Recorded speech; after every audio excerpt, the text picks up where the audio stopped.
I went out on a horrible date once with one of my clients. Yeah. I think I told this story a little while ago, and he kept trying to make advances at me, and I just wasn't having it. While he was sitting in the chair while you were cutting his hair? No, I ended up agreeing going out on a date with him. We went and had dinner, and then we went to the beach, and he just kept like trying and trying. And I was like, maybe it's time you take me home. I do have work early in the morning. It's already late. I have clearly nice not time, happening. Yeah.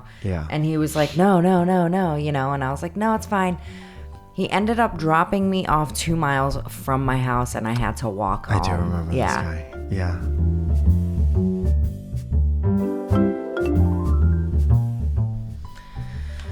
Welcome back to the podcast. Welcome back to the podcast, Mike. I didn't notice that you had lipstick on. It's jarring to see somebody with lipstick on so early in the morning. Is it? Yes. So early in the morning. It is We've been early up in for the morning. hours already. Yeah, but... That doesn't count. Relatively speaking, it's early in the morning. Technically, no, it's not, because it's like more like mid-morning to late morning. Well, morning is all relative, isn't it? It's already tomorrow in New Zealand. Hey, everybody. Welcome to the podcast. Welcome to our podcast. Thank you for your grace in our 2-week hiatus. We went to Montreal. We always tries to do our best to prepare for trips and stuff like that. But... I've had this disorder for a little while that I always think I'm going to have way more time than I am. And I know that Zoja is a very similar way. And then sometimes we do have time. Technically, and because of everything else we're doing, we're just fucking beat. Mm-hmm. And we just don't want to set up tripods and set up lights and blah, blah, blah. So sometimes when we're not into doing the show and we do the show, it's great. Yeah. And then sometimes when we're not into doing the show, it just doesn't happen because we got to refill these batteries. Yeah. But batteries are refilled. We're back from Montreux. Yeah. And we had a great time. Won't go into detail, but there's some awesome things coming, especially if you have a VR hat. Put the top of your head in a VR with VR hats.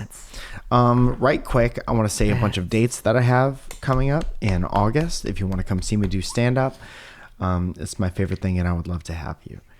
On the 12th, August 12th. I went back to April. No. On August 12th, I'm doing a Don't Tell in Huntington Beach. On the 16th, I'm doing a show for Yelp that I'm not supposed to talk about. On the 18th, I'm doing a Don't Tell in Valley Village. On the 19th, I'm doing Aviation Nation, which is a cool store in Venice. Mm-hmm. On the 24th, I'm doing the show called Abbot in Venice, which is always fun, even though everybody looks like Abercrombie and Fitch model and are upset. They're usually upset about something by the time I get there. It's happened 3 times. On the 26th, I'm going to be at Alamo Draft House for my friend Jay Light's show. I think I just got something on the 28th. So let me go over here to the calendar app. And click on the 28th and say, no, that's incorrect. I got something 24th. Yes, 24th is Abbot Kidding. 25th is Hollywood Improv. It's a show called Secretly Trashed, where one comedian is normal, one comedian's high, and one comedian is drunk. And I think you have to figure out who's who. And then you win a car. That's fun. And you have to drive the impaired comedian home. Mm-hmm. On the 1st of September is the next Surrounded crowd work show in the main room of the Hollywood Improv. It's going to be so much fun. I won't tell you everyone who's on it, but recent guest of the show, longtime friend, Drew Lynch is going to do it. Oh, yeah. Also, Malcolm Barrett's going to do it. Fun. So suck it. Suck it. From roughly the 17th through the 23rd, I'll be in New York. On the 21st, I'm going to be doing a Surrounded crowd work show at the Stand at 10 p.m. I think it's a Thursday, so keep it out. And on the 27th, I'll be at Bear City at Sera in Long Beach. Our community number is 818-7-TURI-868-TURI if you want to text us questions to the show. What's the show about? It's about your relationship to stuff, to anything. And you're like, I can't figure it out. I need a comedian and a hairdresser's help. Because people, in all honesty, haven't made this connection until right now. People seem to value the opinions of comedians because we think a little left of center, and we're thinking more about how people think than most people need to in any given day. Right. And also hairdressers. Yeah. Because who hears more shit than a hairdresser? Nobody. Who do you think hears more shit, hairdresser or bartender? You've been both. I think a bartender hears it differently from an intoxicated point of view, where a hairdresser is one-on-one, me touching you for probably, depending on what you're getting done, anywhere from an hour to 4. Who do you think hears more about people's relationships with 311 playing in the background? Hairdresser or bartender? That's tough also. Our first question comes from Matthew Eaton, who will remain anonymous, who sent me this question on the 20th, July 20th, on our community number. So thank you for texting us this question. Hey, Mike and Zoya, first-time writer, long-time fan. I found Mike years ago on Sourcefed, never heard of it, and stuck around ever since. Hated it. You hated Sourcefed? No. Go ahead and talk about it. Did you have any thoughts on Sourcefed while it was happening? It was just a job. Literally zero. Yeah. And that's why Zoya is kind of a unique perspective. Yeah. Literally had no care in the world. I don't think I've even watched a full episode. It would be fun to watch you. Maybe we could do a Patreon thing where you watch Sourcefed. No thanks. What if somebody came up with like a compilation of like, here's 3 things you should see on Sourcefed, and it was like 7 minutes long? Okay. I would watch it. Okay, if anybody wants to watch Zoya watch Sourcefed, I would create a 7 or less, ideally, minute get upset montage. when I don't like it. You're allowed to. I think people would tune into that because they want to see your opinion, not because they want you to love it. Yeah. Who knows? People want your opinion on this show. Yeah. So does Matthew Eaton, who will, and could be anybody. I was wondering y'all's opinion on my situation. Okay. What do you think? Oh. Okay. I have been getting my hair cut by the same girl for probably last year or so. Okay. She's someone who I've known my whole life because we went to the same schools, but I never knew her very well personally. So this bitch was just around. And then she learned how to cut hair, and now she cuts his hair. Matthew, who will, and this kid, and I'm not, we'll call him M. Eaton. Maddie Eaton. Matthew. She's someone who I've known my whole life. Okay. She's stunning. Stunning. And I really like talking to her each time I go in. I've thought about asking her out, but I'm not sure if that's cool while she's at work, so I've been hesitant. I would love to hear y'all's thoughts on this. I'll say this real quick before we get to the whatever the correct opinion is. I used to get my hair cut in Fairfield, Connecticut. Yes. And there was a girl who worked at a salon called Hair that I asked out. Okay. And she was beautiful. And I liked the way that she made me look. Yeah. And she probably gave me the haircut that I had when we met. Okay. So, winner. Chicken dinner. Yes. And I think I asked her out, and I think it was one of those things where she said yes and she gave me her number, but then it never came to fruition, which is nice girl way of saying no. Yeah. So that was my experience, and then I never did it again after that. I went out on a horrible date once with one of my clients. Yeah. I think I told this story a little while ago, and he kept trying to make advances at me, and I just wasn't having it. While he was sitting in the chair while you were cutting his hair? No, I ended up agreeing going out on a date with him. We went and had dinner, and then we went to the beach, and he just kept like trying and trying. And I was like, maybe it's time you take me home. I do have work early in the morning. It's already late. I have clearly nice not time, happening. Yeah. And he was like, no, and I was like, no, it's fine. He ended up dropping me off 2 miles from my house, and I had to walk home. I do remember this guy. Yeah. So thank God I ended up walking to my friend Elia's house, and I called my sister from his phone. Yo, thank God for that guy. Yeah. That he dropped you off at nowhere like near like your cousin's house. Oh yeah. You know, that's a real. That's a real. If you're gonna do shitty shit, just know that there's always a consequence from that. Yeah. Sometimes you get off early. You get off easy early. I walked like a mile, and then Violet came and picked me up. What a bummer. But yeah, I had a rule that I don't date my clients. You don't shit where you eat. Yeah, a lot of hairdressers do. I mean, do have that.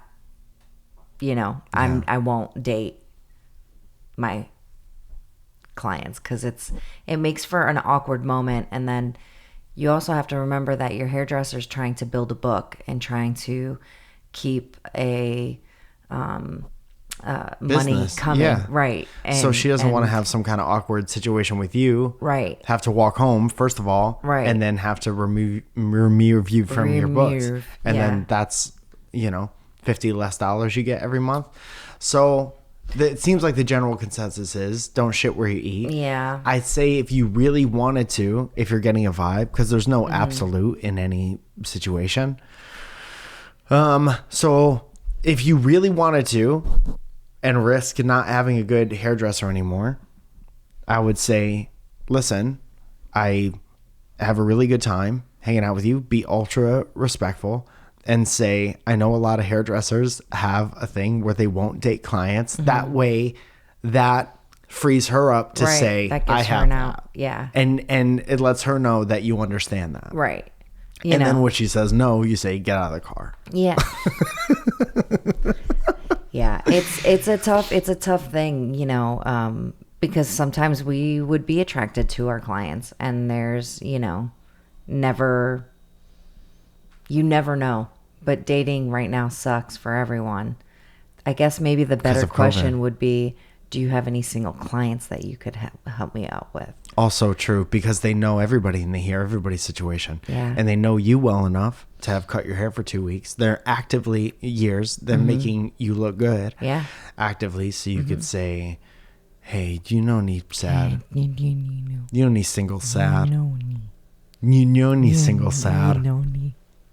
Do you know any? Do you know any? That's exactly what you should say. Do you know any? Like, listen, I have been single for a while, and I was just wondering. I came in here with one question. I'm listening. Mm-hmm. Do you know any? Do you know any? I'm sorry. Can you repeat that? Yeah. I'm sorry. The music's a little loud in here. I said, do you know any? I'm sorry. Let me turn down the 311. Down, down. Do you know me? If you ever knew you just let me know if you knew me. Pretty good. Dude, I've been doing that noise so much. I hate it. What is it? You're next to me all the time when we're together. Yeah. What is it normally after? A lot of times when you're playing games with Nick Hamilton. A lot of times after you've taken your first sip of coffee.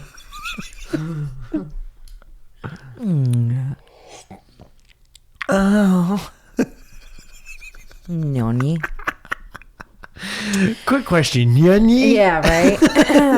Okay. Dear M and Z, feeling lost in life. M and Z is us. Yeah. No one's ever called us that before. MZ. Noni. I lost my job to layoffs. I've been doing almost nothing for almost 2 months other than laying in bed and unsuccessfully applying for jobs. I feel my partner getting more annoyed with me every day. He supports me, but I know it's not easy. I've been building skills in video editing, my dream job, but I need something to survive with until then.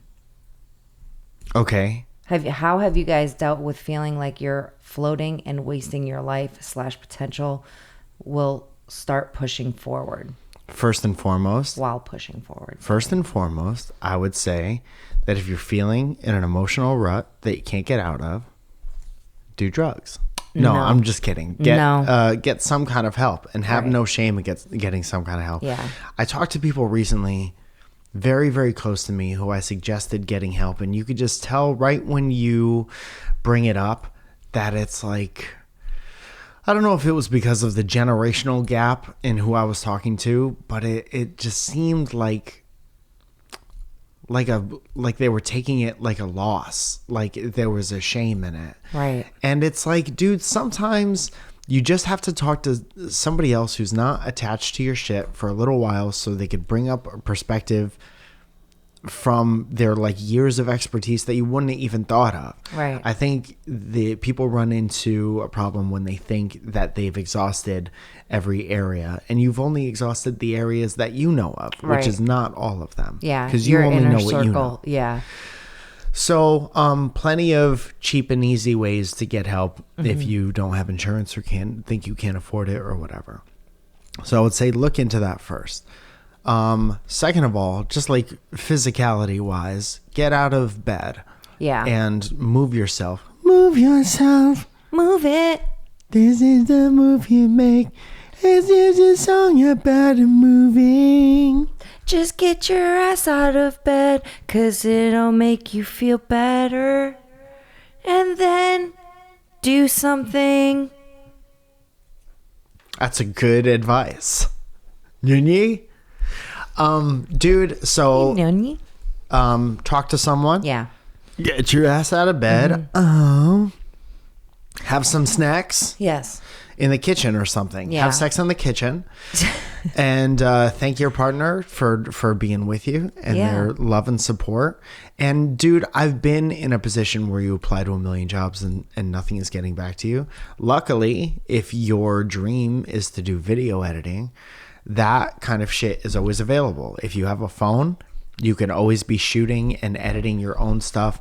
Force yourself to learn new techniques on your free time, watch tutorials, and then find someone who needs video help and start working on stuff, whether it's local business. Yeah. Maybe there is a hairdresser in your neighborhood who wants help building their social media presence. And if you know me, you can help them out. Yeah. Ask them if they know me. You could also, I fucked it up. What were you gonna say? Nothing. Were you gonna It's do a fine. joke, or were you gonna do a real thing? A joke. Okay, so you're unemployed. You're laying in bed. Your partner's starting to get annoyed. No. Okay. So here's the thing. When you and I first moved here, you basically supported me. When you and I first moved here? When you and I first moved here. Dude, this is one of those things where like I'm picturing Leah cutting clips. Yeah. And like in one clip, the Nuni's gonna make a lot of sense, and in all the other clips, Never. Be like, what the fuck are they talking She's gonna be about? like, I fucking hate you guys. She's gonna be like, hey, come up with something. She's gonna be like, can you reshoot this because this is crap for me to edit. It's fair. Hey, It's fair. do you have a less annoying version of this? I'm so episode? sorry. Do you know any one that could? Do you need any other editors? Do you know any? Yeah, so I would say keep getting better because we're gonna need it pretty soon. When we first moved here, you ended up having to take a lot of the burden of bills and all of that stuff. Yes. Okay. Zaddy. And yes. And you were super patient with me until I was able to actually start, paying shit. And I accrued a lot of debt that took me a long time to get out of, so that you weren't having to pay my car insurance and you weren't having to pay my car bill. And then, and whatever, my cell phone bill. But you took over like all utilities, all rent, all of that stuff. And it was like just on me to basically feed myself and pay that stuff. And it was so hard to find a job. And the depression that I slipped into was real. It was tough. The first 2 years here sucked. And then of course, I'm trying to like keep in contact with my family, and they're all depressed that I left, and they didn't even realize like how much I actually needed them and how alone I was at feeling here, especially for the first couple of months, right? You were working all the time. You were gone for the first month, basically, that we were here, and then you were doing like Sourcefed stuff and whatever. Yeah. It does become a lot on your partner. It becomes even more when you can't even try to help yourself. My advice to you is to give yourself some type of schedule. Doesn't matter what the fuck it is. You need to get up. You need to pull yourself out of it a little bit. Yes, going and talking to somebody. Sure, that's hard. That sometimes it sucks, and sometimes it's just mundane. Even after you talk to someone, you're going to have to implicate a plan. Right. To come up with that schedule and get yourself moving. Mm-hmm. You know? But get your ass out of bed every day. Stop. Everyone has been laid off. Everyone's been fired once. Everyone's had to change career paths once in their life. Mm-hmm. Do something, especially if you care about that person and you know that they're starting to get annoyed. Do something to either A, save that relationship, and B, save yourself, because all you're doing is torturing yourself at this point. You know who's never been laid off from a job ever? You were fired, dude, for almost dying. I wasn't talking about me. I was talking about a very famous person who famously has never been laid off. Do you know who I'm talking about? No, I don't. Pillsbury Doughboy. My God, I hate it. I'm serious. Pillsbury. Pillsbury Doughboy. Do you know any? Do you need Pillsbury Doughboys? Ask them for job advice. Imagine the Pillsbury Doughboy having a different job before the one that he got. Where would he have worked? I don't know. A squeak factory? A squeak factory? There's a factory for that? Yeah, like they. They make dog toys? Yeah. Yeah. Okay. And he got laid off? He's like, I could do this better than you. No, we need a not a What do you mean? He's in bed for like 2 months. He was the guy that you like. Yeah. Poked. Is he even around anymore, or did they get rid of him because he was a boy and everybody kept touching him? Nobody wants a white boy. Nobody wants to touch a white boy on TV. Well, you guys, that's been it from us. What a weird ending to the show. You guys, thank you so much for listening. As you know, patreon.com is a virtual tipping and rewards website where you give us a little bit of your hard-earned cash and we give a shout out to them. And that goes a little something like this. Mr. Howard, Jay the Fifth, Ryan Cruteau, Cole Rusty, Joseph Capricusio, Shannon Haynes, Raja Nose, Luis and Odette, Lauren Chauncey, Paul Gilliam, Derek Helling, Steve Diergo, Chris McCarthy, Trevor the Werefishy, Happy Birthday Starlight, JJ McToots, Rachel last name, Connie Tryon, Hot Potato Head. Pretty good. Hot Potato Head? Yeah. Oh. Antero. I get it. Pretty good. Antero Baez. Frankie Matos Music. Johnny Rizito Handcrafted Neckwear. CCPB&J Admammed. Emily Paget.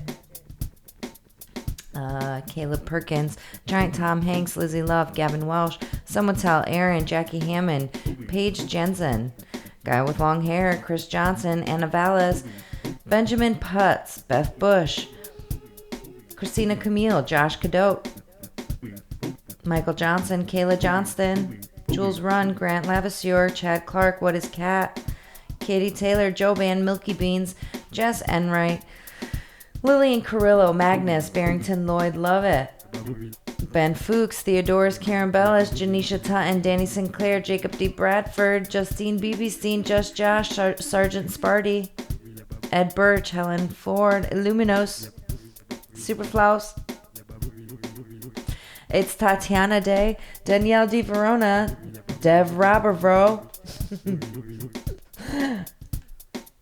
That's so wrong, Dev. I can't even Robberoo. Yeah. I always add the V in there. Anyway, Jesse Stillwell, Katie Lee G, Rob Devereux, Don Bure, Luis Hernandez, Alexander Legowski, Felicia Shimberry, and Matthew J. Palka. You guys, thank you so much for listening. Hopefully, we can do this next week again. Yeah. No, we will, dude. And thank you for all your questions. If you want to text, if you want updates on shows, 818-722-8682. Text us, and we'll text you.